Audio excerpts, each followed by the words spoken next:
जंग के दौरान अपनी पत्नियों से क्या बात करते थे रूस के सैनिक। भारत आई यूक्रेन की डिप्टी फॉरेन मिनिस्टर ने बताया। नमस्कार दोस्तों, मैं रतन सिंह और आप सभी का ट्रिगर पॉलिटिक्स में स्वागत है।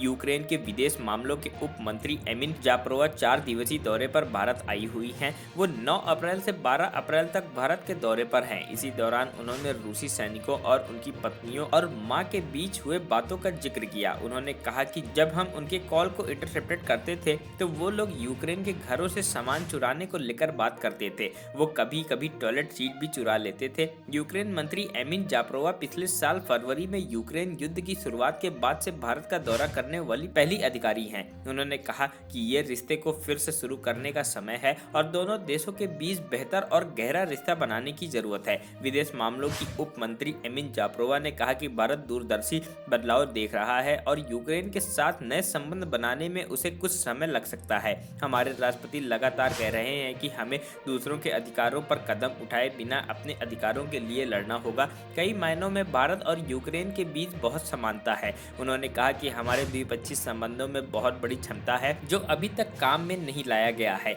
जापरोवा ने बातचीत के दौरान यह भी कहा कि भारत अपने G20 अध्यक्ष पद की मदद से यूक्रेनी अधिकारियों को G20 कार्यक्रमों और शिखर सम्मेलन में आमंत्रित करके यूक्रेन में पैदा हुए संकट को उजागर कर सकता है। G20 शिखर सम्मेलन सितंबर में आयोजित किया जाएगा और उनके राष्ट्रपति वोलोदिमीर ज़ेलेंस्की को संबोधित करने में खुशी होगी। मंत्री ने कहा कि हमारी उम्मीदें बिल्कुल स्पष्ट हैं। हम मानते हैं कि अर्थव्यवस्था और भविष्य की अर्थव्यवस्था के बारे में चर्चा करना चाहिए। यूक्रेन के खिलाफ रूस के युद्ध के नतीजों के बारे में चर्चा के बिना दुनिया में आर्थिक स्थिति संभव नहीं है। पाकिस्तान के साथ यूक्रेन के संबंध पर बात करते हुए कहा कि हमारे और पाकिस्तान के रिश्ते भारत के हितों के खिलाफ नहीं रहे हैं। उन्होंने बताया कि पाकिस्तान के साथ हमारे रिश्ते 90 के दशक से हैं। पाकिस्तान के साथ संबंध कभी भी भारत के साथ संबंधों के खिलाफ नहीं थे।